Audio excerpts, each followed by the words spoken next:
Everyone, hello there. Recently, a YouTuber many of you may already know about known as Sweetloo reached out to me about a mission they had been on for quite a while now. Too long, actually. Bringing their Stalhorse Brook from the depths all the way back up to the surface. They endured a mountain of effort, a tale that really touched my roots? Not really sure what's going on down there. But all of this just to ultimately be hit with what seemed to be an immovable obstacle, -155. A place that I've spent way too long and probably have a PhD in at this point. But I also just wanted to see it happen, so I agreed to team up and use my expertise to make it a reality. Making dreams come true. That's what we do here. Oh, okay. I'm being told that is not what we do here. If you want to see their entire journey, Sweetloo has released a video paired with this one covering their adventures. I'll throw a link to that in the description and at the end of the video. That's right, it's a collab video or something. I guess we do those now. Now, with Tears of the Kingdom's plethora of options for transporting Link and, well, basically anything else, you might think that this problem is actually pretty simple. Just grab the Stalhorse, build a carrying case, and fly it to freedom, right? I wish. The world actually has multiple different systems in place to ensure that this should be impossible. Did that stop me? No! Game mechanics have never stopped me before from doing what I want, and I'm certainly not going to let them start now. So, how did we bring this dream to life, and how do you get your very own permanent Stalhorse? Well, luckily, Lou has given us a giant research grant so we can pay the lab plants to... What do you mean there's no grant money? We said we'd do it for free. What moron agreed to that? So I agreed to team up and use my expertise to make it a reality. Making dreams come true. That's what we do here. Beep. Well, we're not going to be able to compensate the plant, so I guess instead, let's just get our wizard lab coats on so we can dive into the deepest and darkest of horse magics. Roll the intro. What do you mean we already rolled it? Roll it again! Everyone, hello there. Talking back to me, it's literally your only job is to roll intros. Alright, anywho, to solve the problems at hand, we need to know the problems at hand. There are two things preventing us from taking a Stalhorse and, well, anything really between the depths and the surface. There's the -155 world transition and horse purgatory. Separately, they're annoying. Together, they are nearly unstoppable. Doesn't mean they're any less annoying though. Before that though, you might be wondering why I bother with a depth Stalhorse. Stalhorses exist on the surface. The answer to that's real easy. Those are peasant Stalhorses. They die off when the sun comes up. But the ones down here, it can be noon and they're just fine. And that's because they are totally different entities. The surface dwellers are an entity called Game Rom Horsebone, and the depths ones are Game Rom Horsebone _ all day. That underscore all day signifies, well, you guessed it, they don't die off with the first glance of sunlight. That whole daylight killing them off is all an illusion. They were doomed to die off regardless, sun or not. So if we want to have a permanent Stalhorse, these all day ones are the key. Oh right, we had problems to solve. Down here at -155 is where the magic of going between the surface and the depths happens.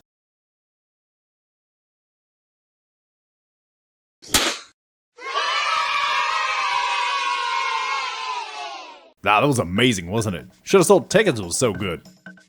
Well, it pretty much looked like nothing happened. The game just unloaded all of the cells that were loaded up on the surface and loaded a whole bunch from the depths. You see, just like other open world games, the world is made up of cells. In this game, the cells are broken up into quadrants or sections or whatever you want to call it. The only cells that are loaded at a given time are the ones that are around Link. And it has absolutely no problem loading and unloading a couple of cells in the distance while you run around. This is to make the entire world seem seamless. Seem seamless? Definitely a better way you could have wrote this. I don't care about the logic behind it. How'd you even get in here? You know what? Don't answer that. Out, box, now, stuff. If you're so good with words, why don't you put them in the right order and get the point? Now, where was I? Oh yeah, cells are dynamically loaded to maintain the illusion of a giant world without keeping the entire world loaded. But whenever you cross -155, instead of unloading a handful of cells, it unloads all of them. And then that same number of cells gets loaded in the depths. See, all of that without the word seamless. Wasn't so hard now, was it? We don't have to assume any of this, we can actually observe it happening. If we go out of bounds by, say, going through some walls or the floor, because let's be real, they're merely suggestions, we can observe the process of one world unloading and the other one loading. And if we set up a picnic here at -155 and hop up and down, we can not only make the game really upset because of what we're making it do, we can watch as we leave the depths, the light roofs disappear and the trees up on the surface begin to appear, and then we fall back down into the depths and it flips. Now I know you see a couple of things out there like the water that aren't unloading. Are we going to talk about those? How much was that grant again? 0? Yeah, no. That's a topic of another day. But then again, the last time I said that, it's been years and I still haven't made that video about Breath of the Wild's inventory system. Not going to do it at this point. If we grab a Stalhorse and bring it up through Tobio's Hollow by, let's say, persuading it, and then we ride it across -155, it goes poof. But fun fact, Stalhorses are horses. Mostly. Enough for it to count. The game keeps track of the last horse you rode in case you get distracted and come back and want to register the horse or something, and it tracks the data for Stalhorses too, which is super convenient. This is why it's still here whenever we go back down. It is then spawned at its last valid coordinate, or respawn coordinates. The reason it unloads and stays unloaded here though, is because of Horse Purgatory. It was named during the process of taking a horse down to the depths, because we lowered the horse down and couldn't get it back out. It would just despawn whenever Link entered Purgatory. Had to have the stable hands go and get him out. They also got him out from the bottom of the map. Horse is fine though, except for the demons that keep him up at night. He's been through some really, really horrible things. Why does this whole thing exist? Well, you saw when we hopped up and down, the game has a lot to do at -155, and to aid in this process, dropping into Purgatory unloads things that shouldn't be there. So, basically everything. But if something is spawned in Purgatory while Link is in Purgatory, it becomes flagged to be allowed to be there, and it can come and go as it pleases. Now, previously in the Horse Depths video, we talked about how entities were being flagged for the overworld or the depths, and we were really, really close there. But instead of overworld versus depths, it turns out, after more testing, it's actually if it can just persist in this area.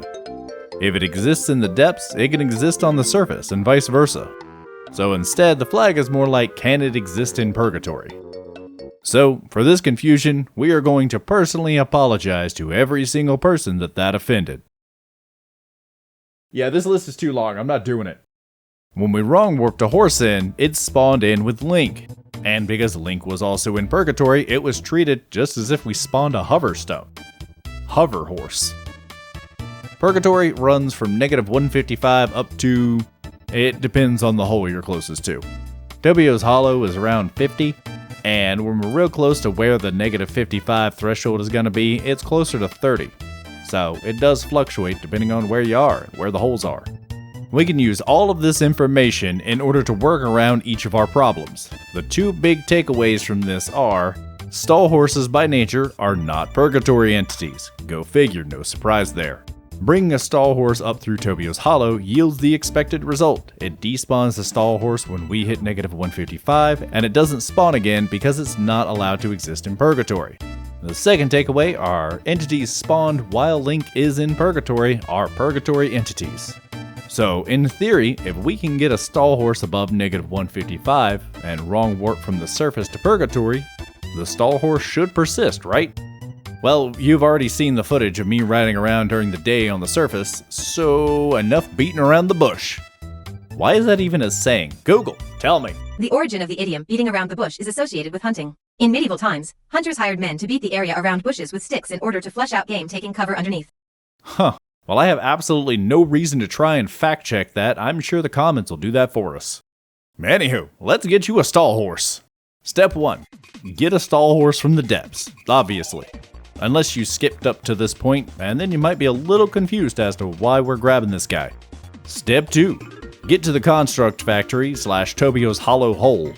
Tobio's Holo. Tobio's hole? Holo. Yeah, I'm going with Holo. Step 3. Build an Equestravator Mark III, patented. or really any elevator. Cage and 2 hoverstones has worked for me for so long, for safely 4, 4, 4. There are so many 4s in this sentence. Why? Who wrote this? 2 hoverstones helps reduce the speed so it doesn't murder the horse. There are reasons why this is not the first mark. Step 4. Move the Stalhorse in and make sure it's secure, unless you're trying to kill it. If that's the case, just leave it open. Step 5. Rocket up Tobio's chute. Wait, no, I said holo. Holo is the bottom. Is it the hole or the whatever? Step 6. Dock the elevator. I know what I said. Do it like one of them illogical glass elevators from Charlie Brown. Personally, I add a 3rd hoverstone here to increase drag or some other physics terms to make it slower and safer. Step 7. Extract the Stalhorse and go up to negative 160-ish. Just not negative 155. Step 8. Save while riding your new friend. Step 9. Save again because I forgot to take my Sir Hamilton brand paranoia pills and I don't believe it saved the first time and you shouldn't either. That's how they get you. Step 2 hands. Take out a Zonai device and ultra hand it into the Stalhorse and make it run up beyond negative 155. Once the horse is safely above it, run up around where it should be or further, just not too far. It unloads when you cross negative 155 and remember, that's okay, it's not a purgatory entity yet. The next time it's told to spawn, it'll spawn at its respawn coordinates which is currently above negative 155. Now for the next step, we've got a couple of options for you depending on what version you're on and if you feel like doing glitches or not. It can be done without glitches. Yes, all of this are technically just exploits. We are pushing the system in ways that it really wasn't intended, and that's okay. Step 11 glitches. Says glitched. Whoops. On versions 1.1.2 and before, you can equip a fan shield, put down a shock emitter, swing at it, and while you're swinging at it, hold ZL like you're addicted to the feeling of getting that sweet, sweet zip zap, and then grab the shield that you just dropped. And now you have gas, or guardless active shield.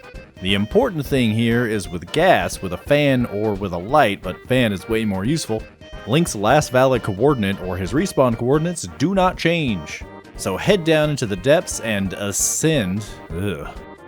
Do it right up to the surface and drown yourself for using ascend. But also because drowning yourself will attempt to respawn Link at his respawn coordinates, putting him back just above negative 155 where we left inside of Purgatory. Now, if you can't gas or just want to do it glitchless, don't worry about it. Couple of options available for you. I'm only going to give you one though. Jump, float on down, spawn a hoverstone with a bow, hop onto that hoverstone, build yourself a flying machine, fly on over to a chasm, fly up the chasm using that flying machine, or in my case, switching over to not using the flying machine because I hit a wall, and once you're back safe on the surface, land in some water and drown yourself. And once you're back safe on the surface, land in some water and drown yourself for the same result.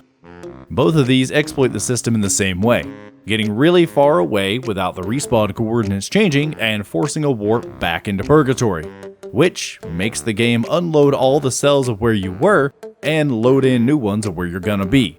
During this, the loading process is just a little bit different, loading Purgatory, Link, and then the horse. Horse pops in, Purgatory gives its stamp of approval, and it's flagged and come and go as it wants. But now sitting in Purgatory with your new friend, just head on up the hollow, build another Equestravator Mark III, rocket up, pulling that horse from Purgatory with you. And behold, another Stalhorse saved from oblivion. Head on out and have a good time riding around in the sunshine. I know I didn't get to do that much because it kept raining. Thanks, game. Thanks. This horse doesn't despawn and it will persist through saves so long as it was the last horse you rode. Cheat on it by riding some other horse and go too far away, it will unload forever. Which is good. How could you do that to that poor thing? You monster. If you go and do something that would cause the horse to forcefully unload, like putting it into the paddock at Link's house, killing it, or wrong warping it back to the depths, it's gone for good. Go get yourself a new one. No, you cannot register it. It is still a Stalhorse after all, but it does love you enough to not die when the sun comes out. Unlike my third wife. It can be used to complete the Royal Guard's Request quest, or whatever the quest is called. I looked it up once and I've completely forgotten the name by now. But when you talk to him, it spawns a second Stalhorse behind you, like probably a not underscore all day one of those peasant Stalhorses. It's a really weird event flow for sure, but whatever. There are locations that the Stalhorse will unload, but still be okay. These are places that horses would normally despawn. Like flying over the gate near the desert or plopping down next to Purra, it will despawn, but it can be found at the last valid coordinate that it was on the ground. And that's it! You now have a permanent asterisk Stalhorse of your very own. Run around, have a good time, bleach those bones in the sun. You know, I've been asked for a long time what the horse god what the horse god John Mulaney thinks about everything I've done to horses and horse accessories. Does it approve? I would go and ask him, but you know what? I've moved horses through time and space itself. I've used them to despawn literally everyone in the world. I've sent them into oblivion, and now I've reached down and ripped one from eternal damnation itself. What does the horse god think? I'd say it's all good.